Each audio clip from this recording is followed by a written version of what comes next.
there, Max here, and welcome back to my weekly Writer's Live Audiolog. This week, I think I mentioned this in the previous video, but I'm doing audiologs this week mostly because I'm really busy with my current project and I just don't have the time to do the full production. So, how about today? Consider this like you would any other kind of podcasty thing. Sit down, enjoy the view, go out for a walk, do some dishes, or just listen to the sound of my voice as you're having breakfast, or dinner, or lunch, or whatever meal in between. Second breakfast? Third luncheon? Whatever it is you're doing, I hope that you have fun, and I hope that you enjoy listening to me talk for the next 9 minutes! Let's see how long I can ramble on this time. The last time I did an audiolog, it went on for like 40 minutes. So, let's take it from the top. In case you're new to my kind of videos like this, what I usually like to do is that I like to tell you a little bit about my week, what I've been up to, what I've been doing, and then I tackle a particular subject. Today I'm going to be talking about dealing with a subject matter that is very mentally exhausting, and how you can continue on to be consistent and to continue on writing in spite of the subject matter you're writing on. But before I go on about that, let's take it from the top. What did I do this week? So what have I been up to this week? It's been kind of a really quick week for me. I mean, I've been working on my writing scene, I've been writing, lots of writing, I've been, taking care of Kitty, because she was a little bit sick, so I took care of her, made sure that she was okay, and also, like, really no downtime, because, you know, I set up a gaming Discord, and I spent, like, a few nights playing with people, and then, like, I haven't had a chance to sit down again and play games. Like, literally, if I have time to sit down to play games, I'm sending out links to my gaming Discord, and I haven't had much time. Kitty's been around, though, so we've been watching a lot of, terrible anime. It's the end of, Winter Anime, 2018 season, where we are beyond the bottom of the barrel. We are, like, several thousands of miles beneath the bottom of the barrel, and we're just digging down, hoping to find anything that's good. The answer is no, we are not succeeding. We went back to some of the anime that we started, this season, and some got worse.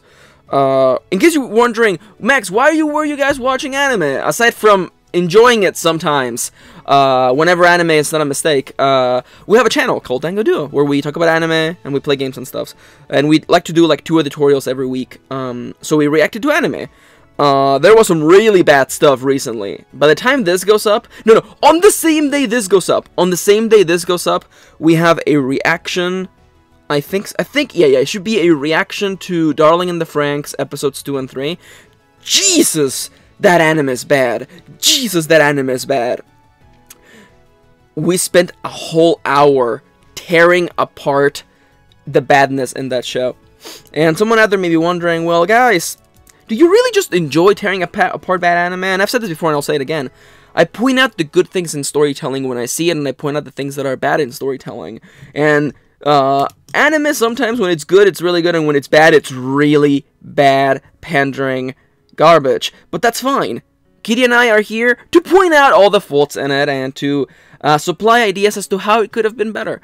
But yeah, that's really pretty much what we've been doing. Watching anime, yelling about it, because it's just so gosh doodly darn bad. But other than that, pretty laid back week for me, to be entirely honest. Kind of relaxing. In part, because I've also been doing a lot of writing, and especially writing about a very particular sad subject matter. So let's jump over to the subject/topic of the week. So one of my buddies over at my gaming Discord asked me a question, because I do have a little Ask Me Anything kind of thing. And if you want to know how to get on my gaming Discord, follow me on Twitter, and I send out links every once in a while whenever I'm actually playing. I don't think I'll be making it public anytime soon, mostly because I'm new to Discord, and I don't want things to get out of hand, especially because I don't have a lot of mods. But anyhow, that's not even related to the subject of today. How do we keep on writing day in and day out when the writing itself becomes kind of exhausting? This right here was a question that I received from one of my gaming buddies, and I thought that it was the best time to reply to this question, because I'm literally dealing with that right now. I am at the final hours of the book that I'm currently writing, as you will know because of Friday's video, and it's I said it on Twitter, I'm pretty sure I said it on Twitter, it's like, this story has been sad from day one, and if you think that I'm not gonna make the ending really, really, really sad, well, I got a couple bridges to sell you. And I do know that I touched on Friday about the idea of committing to the story and just going all out if the story requires sadness, you know, committing to it, going all the way. But today I want to kind of talk about a different side of that, and that is how do we deal with the continuous mental stress, because the story I'm writing is really sad, and it deals with some really, really sad things, and I would be lying to you if I said that it didn't leave me sometimes, at the end of a writing session, leaving me kind of drained, especially like emotionally drained, because it's very sad things I'm writing, and at the behest of one of my gaming buddies, I figured I would tackle this subject. What do I do? What have I done? What have I done in the past? What has worked and what has not worked for me to be able to continue on writing, be consistent in spite of the continuing mental stress that comes from writing something that is really sad? And the answer to that, I think for me, is twofold. Part of my writing ritual, because you know me, I like to do what I call shadow writing, which is just going out somewhere outside of the house. I like to go to coffee shops, bookshops, libraries, anywhere with a nice table, and hopefully some coffee, just sit down and just do some writing. It gets me out of the house, you know, because, like, trust me, someone out there is like, but Max, you work from home, wouldn't it be great to just spend every day in your office every single day? No! That's terrible. You go stir crazy like this. So, I like to go out. And one of the things that I like to do is I like to just walk. I like to just take the walk. Even if it's a bit of a long walk, I like to just take the walk to the coffee shop and back from the coffee shop. And during that time, I'm not listening to podcasts. I'm not listening to audiobooks. I'm listening to music. And some of you might already know where I'm going. I use music as a way to get inspired for my writing, but also as a way to think about the writing without actually thinking about the writing. One of the things that I like to do, because I'm, you know, a giant nerd, is that I love to just listen to anime opening themes and imagine what my book's anime opening theme would be if it was a show. It's one of those really self-indulgent things, but let me tell you something, it finishes books, so I am not ashamed of finding a little bit of inspiration on imagining my characters animated and existing.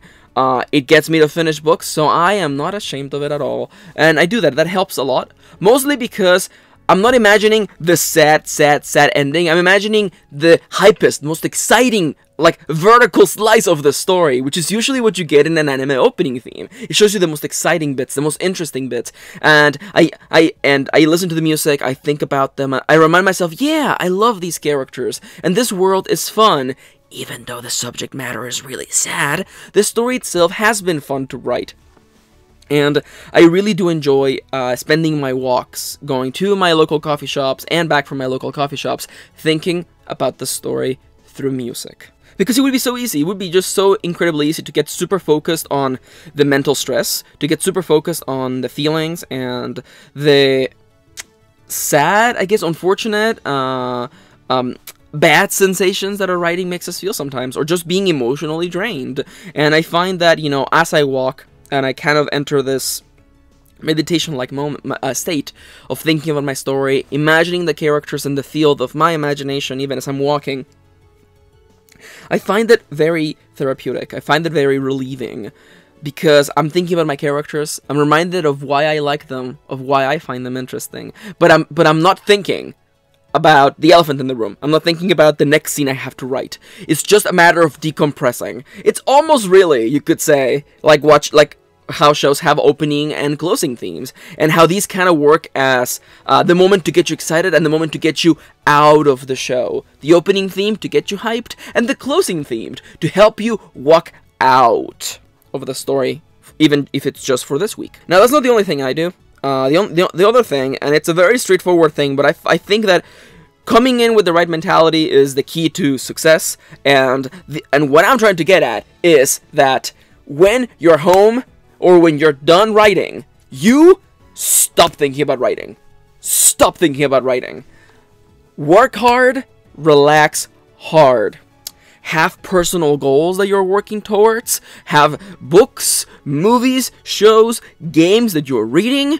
develop a to read, or as I like to call it, a consume list. Things that I just want to consume, whether it's a video game or a book or an audiobook or, you know, a TV show or an anime, whatever it is. I have my list and I'm working through that list, you know, little bit by little bit. Focus on something other than the work, other than the writing. I think that decompressing or finding decompression is incredibly important for the act of writing. Without it, you would be so locked into the state of your story 24/7. Of course you're gonna get burnt out. Of course you're gonna get, like, you're gonna feel discouraged, and you're gonna be so mentally exhausted that you're gonna have to step away. It really is just another form of burnout. So my solution for that, the way that I fixed it, is just to have my own personal goals for my free time, and to just fully, without hesitation, I guess, just enjoy that free time. Just enjoy it fully and commit to it and not think about the story. Now, sometimes the story does sneak into my mind. Sometimes I see a line of dialogue in a video game, or a piece of imagery in a story, or a particular shot in a show, and I think to myself, oh, that's a cool line, or oh, that's a cool imagery. Oh, that would be a cool thing that should maybe, possibly, something like that should happen in my story. And those thoughts are okay. Those thoughts are okay. We can't help that. As writers, we really can't help that. But I think that as soon as you get that thought, you kind of just make a note of it mentally or on an actual piece of paper, and you get back to enjoying your free time. Free time is also important. And I know that that goes against most of the advice that goes out there regarding, like, write every day, be consistent with your writing every day, and for the longest time I haven't been very passionate about that piece of advice because it didn't work for me. Writing every day doesn't work for me because I don't have the schedule for that. So I write when I write, and when I sit down, I fully commit to it and I get stuff done. And it's been finishing books. So consider this another friendly reminder to find what works for you. And what works for me in regards to decompressing from the mental stress of telling a story, especially one that it's really, really sad, is just to enjoy my free time. To really enjoy my free time, and to have personal goals, to have things that I am working towards, you know, games that I'm playing, things that I'm doing. And I'm not gonna lie to you, setting up that gaming Discord server and playing with my followers has been really fun. It's been decompressing because I'm just on chat, just, you know, making jokes and being silly and tripping on my words and being a dork because it's who I am. And big shout out to the people who've been playing games with me. That has been fantastically fun. We've been playing a bunch of Monster Hunter, and it's been fun. Especially the banter's been, like, fantastic.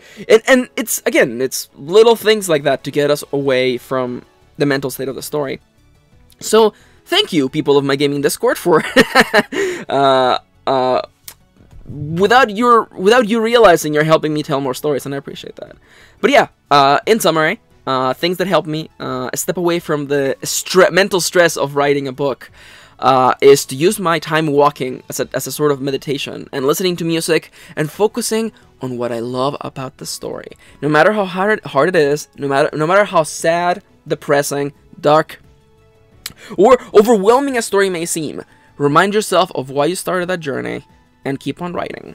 And of course, when the work is finished for the day, when you have gotten the words out of your chest, when the time is up, you put away the notebook, you save your writing, you Control S, better Control S again just to make sure that it did save, and then enjoy your free time. I talk a lot about sacrifices, and it's true, you have to sacrifice free time to get a lot of writing done, especially if you have a full-time job, or you were working 12 hours a day like I was. And that's fine. But if you are feeling burnt out, and if you're feeling that mental stress, you gotta take care of the writer. Because if you don't take care of the writer, the writing is going to hurt as well. Okay? Alright. I've gone on for way too long, and you guys have things to do. This is going up on Sunday. I'm sure you are having your day off. You are maybe looking forward to go and get some writing done. And in that case, I believe in you, and I hope you have some fun. Whether it is writing, or whether it is enjoying some nice time to decompress. We as human beings can't do everything all the time. We do require time to rest. And I hope you get some resting done. Hey there! My name is Max, also known as M. Kieran. Do you like these audiologs? Do you like these more podcasty-like videos? Let me know. I do change my videos according to, feedback that I get from viewers. So, if you want more stuff like this, let me know. This is just something that I'm doing because it's easier for me to edit in this week where I am almost done with this book.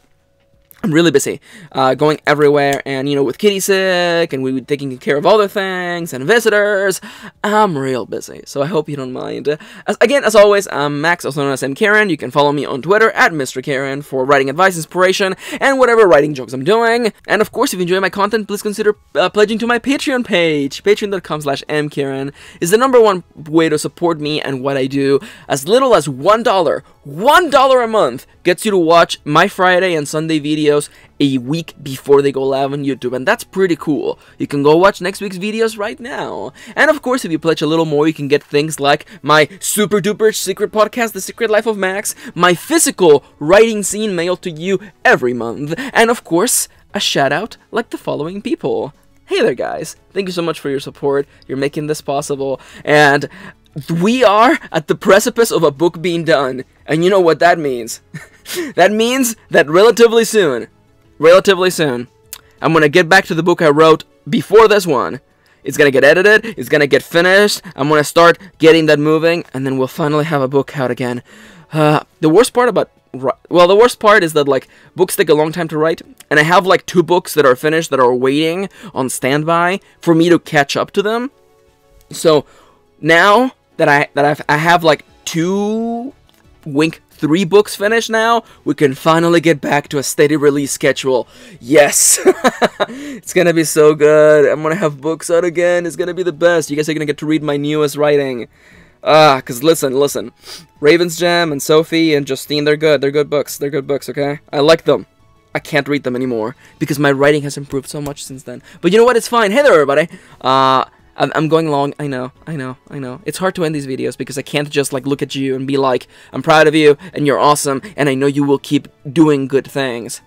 But I am proud of you, I think you're awesome, and I know that you will keep on doing good things, okay? Dear listener, dear viewer, go out there, work hard, relax hard, and please take care of yourself so you can keep on keeping on writing.